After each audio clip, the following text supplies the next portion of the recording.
Et même chez les sorciers, c'est primordial. Avant que les sorciers ne prennent une décision pour te faire du mal, ils vont te provoquer. Ils viendront te provoquer. Et si tu ne réagis pas, tu les affaiblis, tu ne leur permets pas d'agir. C'est ta réaction qui va leur donner force et leur permettre maintenant de t'attaquer. On m'a demandé de venir bénir la maison, donc j'ai été pour exorciser la maison. Ça là, ça a été terrible. Quand je suis arrivé, que j'ai commencé la prière d'exorcisme, j'ai commencé à recevoir des jets de pierre. Mais on ne voyait pas qui lançait. Au début, je pensais que c'était des enfants qui étaient dehors, qui lançaient des pierres dans la maison. Mais la pierre était orientée vers moi. Alors je suis resté derrière la porte. Parce que ça a cassé la vitre. Alors, et les pierres, et puis après la matière fécale. Des doses de matière fécale. Boum, boum. Et ça sent mauvais.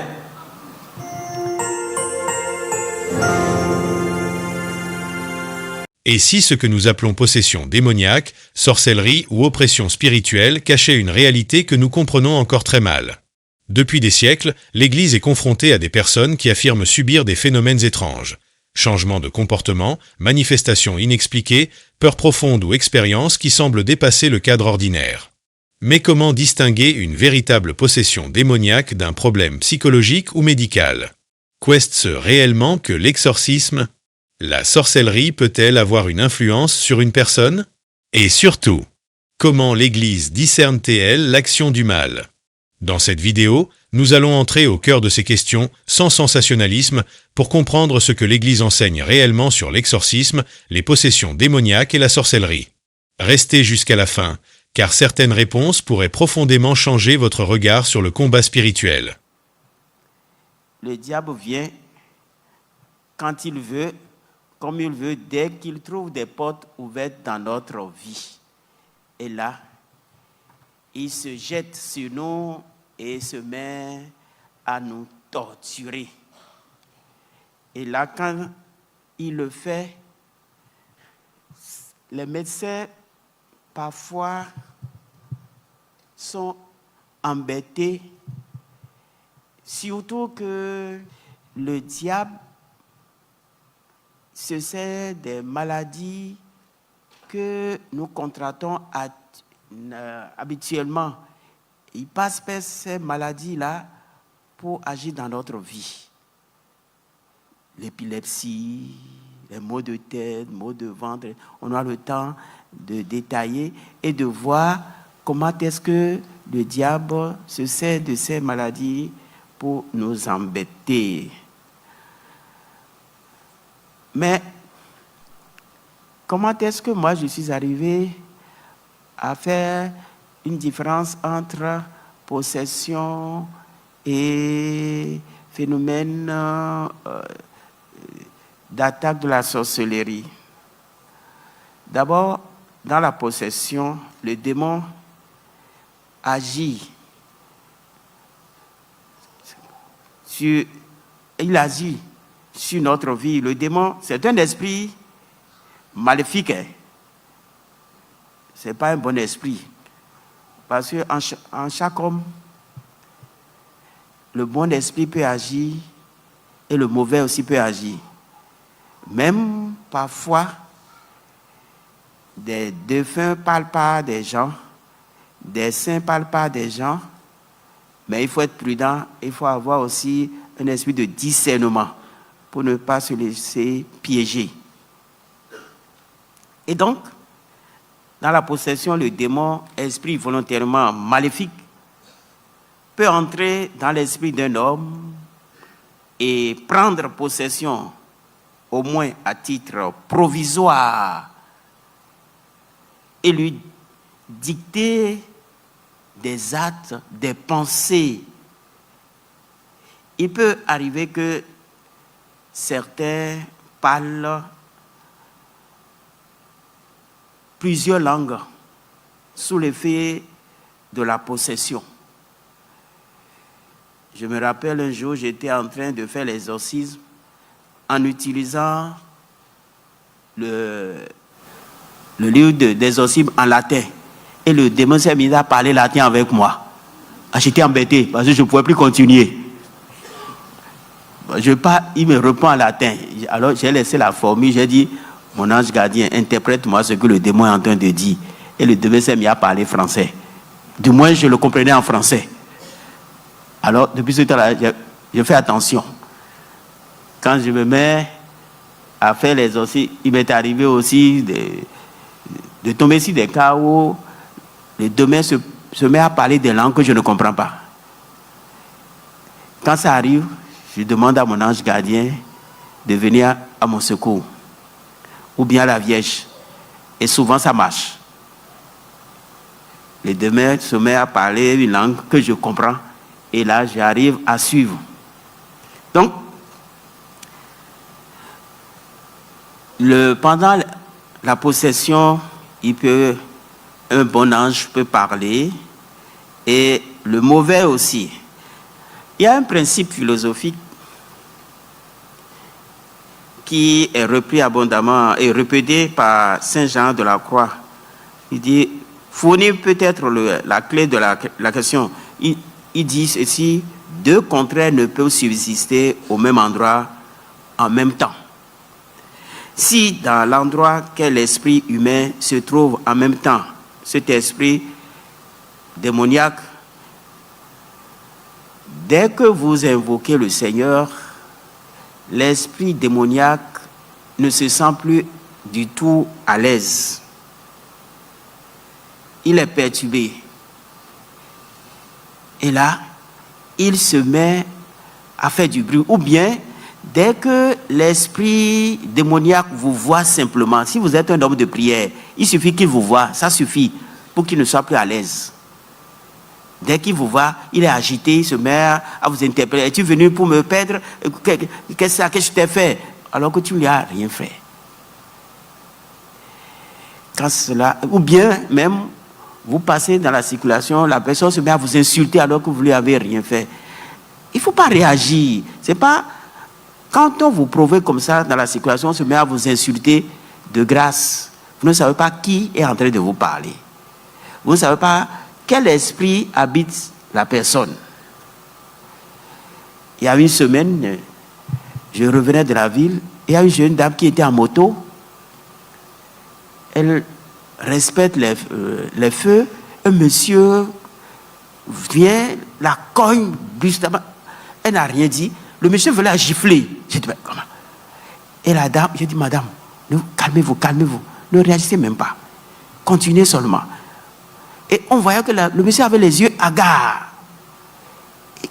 Alors que la dame n'a rien fait. Il suffit seulement que la dame réagisse, qu'il se mette à la bâtonner ou à la blesser. Ça, c'est le diable qui fait ça. Et souvent, quand il rencontre certaines personnes qui sont des hommes de prière ou bien leur présente le gêne. Et il provoque. Et quand il provoque que vous réagissez, alors il est content. Évitez les provocations. Surtout quand on vous insulte sans raison, sans motif. Quand quelqu'un dans la circulation se met à vous insulter, ou bien vous êtes en réunion, vous n'avez rien dit, vous n'avez rien fait, on se met à vous insulter, ne réagissez pas. C'est la réaction qui va lui permettre maintenant de te faire le mal. Parce que ça fait partie des principes du diable. Et provoquer. Et quand tu réagis, là il est content. Lui, il veut la réaction. Et même chez les sorciers, c'est primordial. Avant que les sorciers ne prennent une décision pour te faire du mal, ils vont te provoquer. Ils viendront te provoquer. Et si tu ne réagis pas, tu les affaiblis, tu ne leur permets pas d'agir.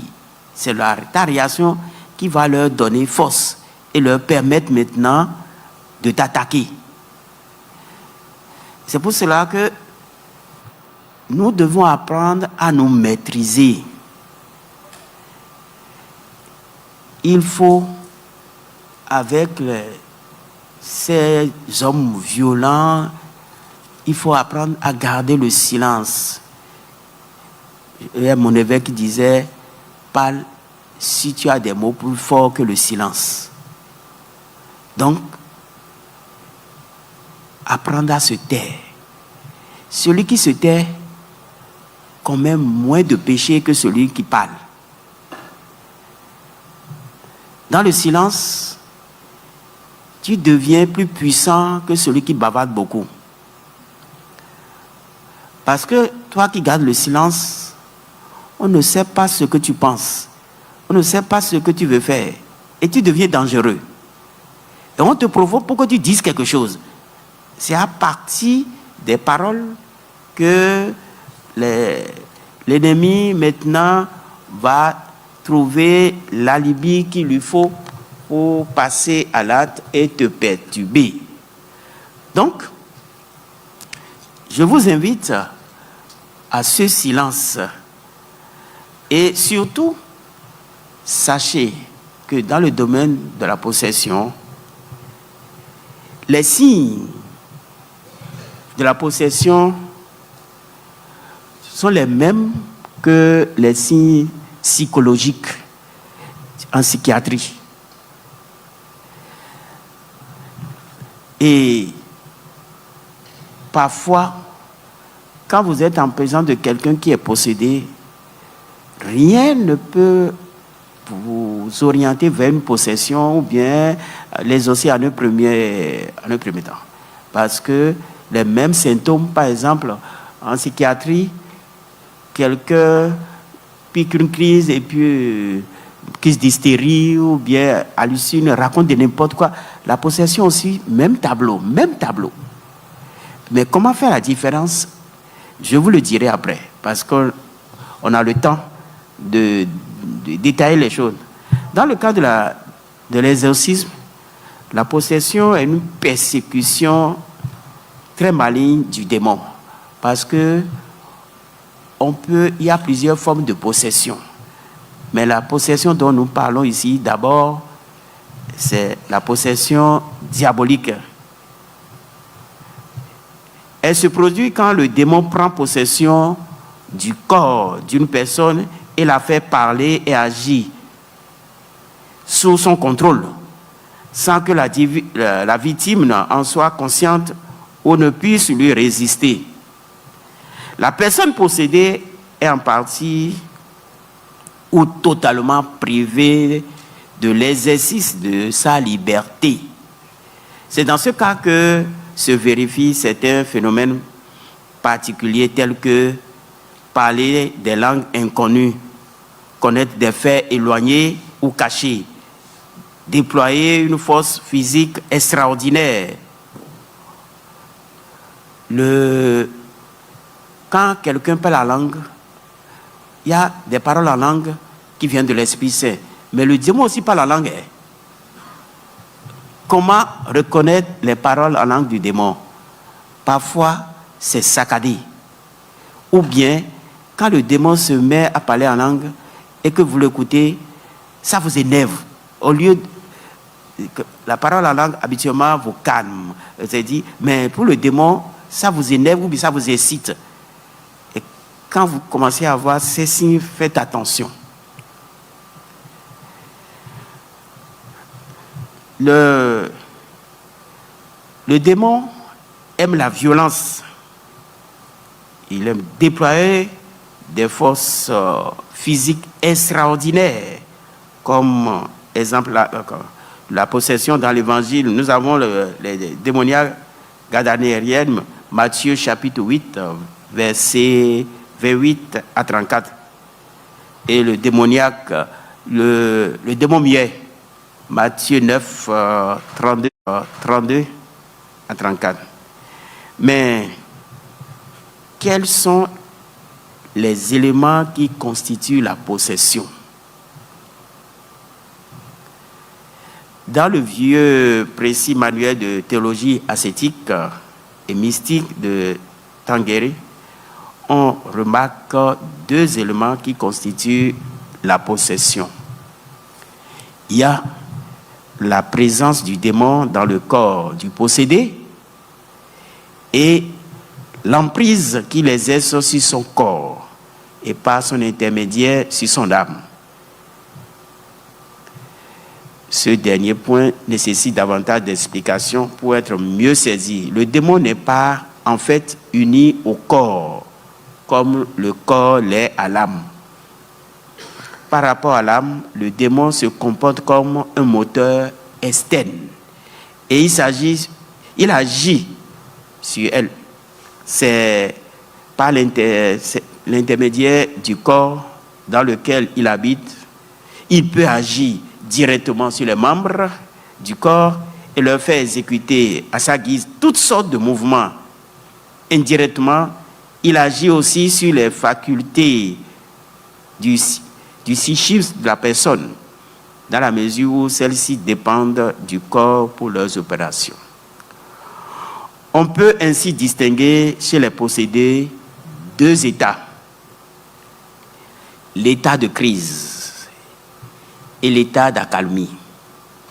La crise se présente comme une sorte d'accès de violence où le démon manifeste son emprise tyrannique sur le malade en imprimant à son corps une agitation fébrile qui se traduit par des contorsions, des éclats de rage, des paroles impies et blasphématoires. Les patients semblent perdre conscience de tout ce qui se passe en eux et revenir en eux-mêmes. Ils ne gardent plus aucun souvenir de ce qu'ils ont dit ou fait, ou plutôt de ce que le démon a fait par eux. Ce n'est qu'au début qu'ils sentent l'éruption chez eux du démon. Après cela, ils ne sont plus conscients de rien du tout.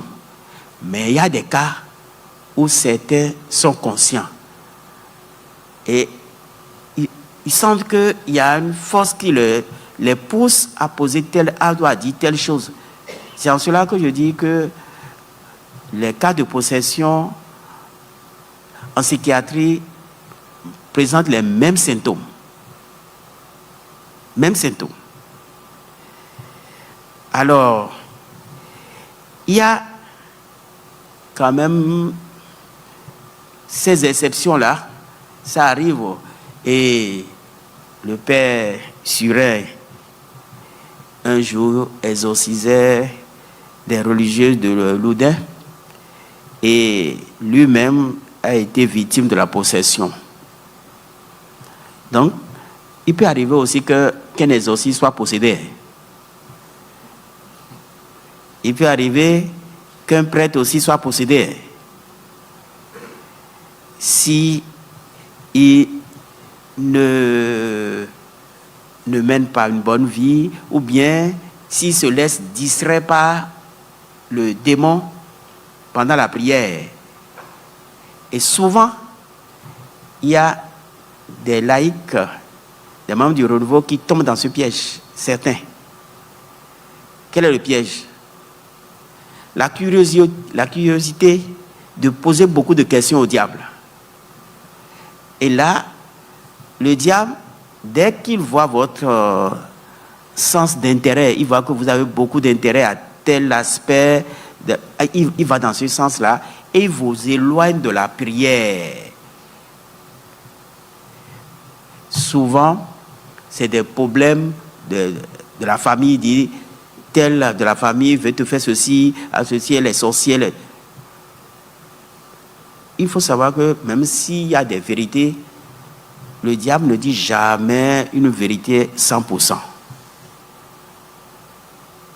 Dans cette vérité, il y a un mensonge. Et s'il n'y a pas de mensonge, il y a une méchanceté, un piège pour diviser la famille. Parce qu'il sait que s'il aborde ce sujet-là, cette famille sera divisée à jamais. Et comme l'objectif, c'est de diviser, il va ressusciter quelque chose qui est caché dans cette famille-là et vous présenter, il dit voilà, il y a telle chose, il y a telle. Et il aime, pendant les prières d'exorcisme, le diable aime beaucoup parler. Parfois, quand ce n'est pas un démon muet. Quand c'est un démon qui bavarde là, oh là là, toi qui dirige la prière, toi qui exorcise, il ne faut pas trop se fier à ce qu'il dit. Continue ta prière. Continue. Et là, s'il y a des choses que le Seigneur veut que tu saches, le démon, même sans rendre compte, va te le faire connaître. Donc, je parlais du père Surin, lui qui exorcisait des religieuses, a été lui-même envoûté et il décrivait ce qu'il vivait dans son corps. Il a dit, son âme était partagée et ouverte d'un côté aux suggestions du diable.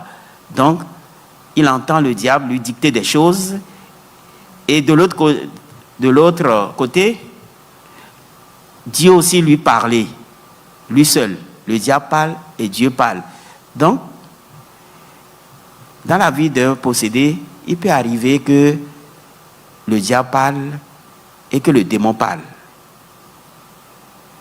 Et que le Seigneur parle. Donc, le Seigneur parle, le démon parle, même un défunt peut parler par la même personne. Et là, souvent, certains, quand ils entendent le Seigneur parler à travers le diable, ne font plus attention. Il faut être vigilant. Il faut être vigilant. Ce n'est pas parce que le Seigneur parlait par là que tout ce que dit la personne est vrai. Ceci, par exemple, les mystiques, il y a des fois, des cas où les mystiques, le Seigneur parle par le mystique. Le diable aussi vient parler par le mystique. Les saints parlent par le mystique. Donc, il faut faire la part des choses. Le discernement. Beaucoup de discernement. Sinon, très vite, on rentre dans le décor. Vous avez vu chez nous, on a eu une personne qui se prend pour Dieu le Père, Dieu l'Esprit Saint. C'est parce qu'on a manqué de discernement au cours de la prière. Parce qu'au départ, le confrère était en train de prier sur elle pour la libérer. Mais écoutant les voix qui parlent, il n'a pas su faire la distinction et puis c'est fini. Les deux sont allés dans le décor.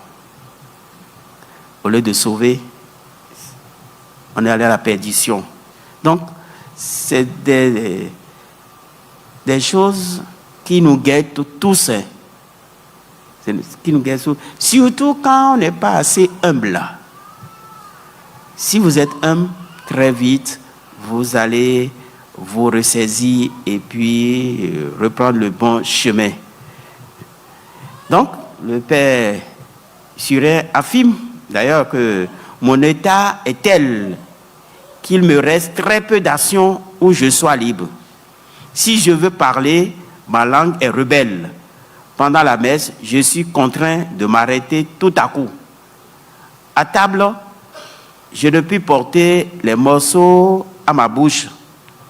Si je me confesse, mes péchés m'échappent. Et je sens le démon chez moi comme dans sa maison, entrant et sortant comme il lui plaît. C'est un prêtre, hein? Ah, hein? Mm-hmm. Tout un prêtre, et pas n'importe quel prêtre. Et voilà ce qui lui est arrivé.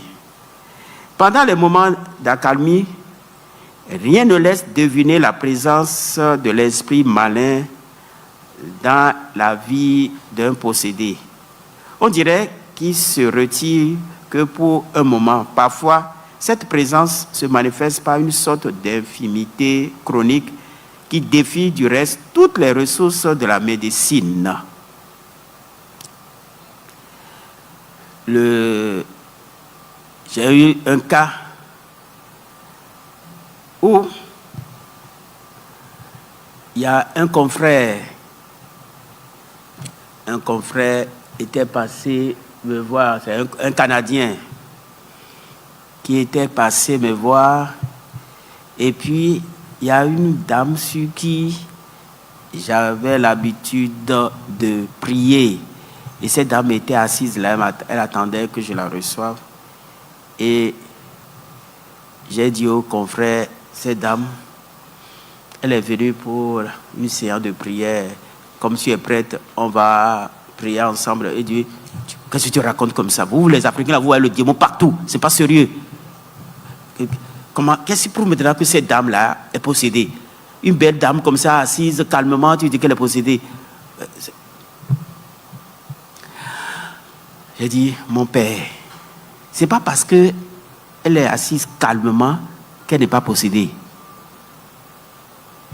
Si tu te mets à prier maintenant, ce calme-là va disparaître. Et tu vas comprendre que le démon aussi lui arrive d'être calme. Il me dit non, c'est des histoires. Je dis, mon père, c'est simple. J'ouvre mon bureau.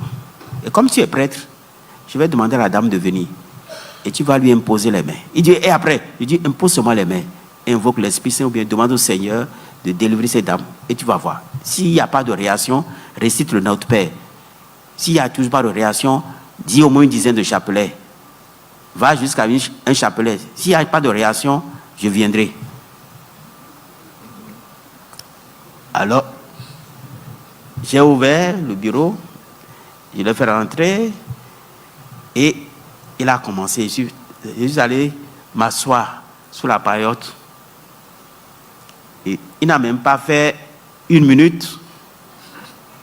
Et la dame qui ne comprend pas français, elle ne comprend pas notre patois, le fond, elle dit, tu veux savoir ce que c'est que le diable, n'est-ce pas? Alors, quand il lui a dit ça, il est venu me dire, non, ça c'est un montage. Il dit, non, mon père, tu étais là quand elle est arrivée. Donc, quand est-ce que je peux la préparer pour te dire... la preuve est qu'elle ne comprend même pas français. Il dit, ah bon? Il dit, oui. Il dit, dans ce cas, je vais lui parler italien. Très bien. Il dit, allez-y. Moi, je vais laisser le repartir. Il s'est mis à parler italien à la dame. La dame a répondu en italien. Bon, comme je ne comprends pas l'italien, je ne peux pas traduire tout ce qu'ils ont dit en italien. Ah. Et quand ils ont commencé à échanger en italien, ils ont dit, ah, c'est sérieux. Qu'est-ce que je vais faire? Il dit, fais ce que je t'avais dit de faire. Va jusqu'au bout. Et la dame est tombée. Il m'a dit, mais elle est tombée, elle est morte ou bien quoi? Je dis, non, non.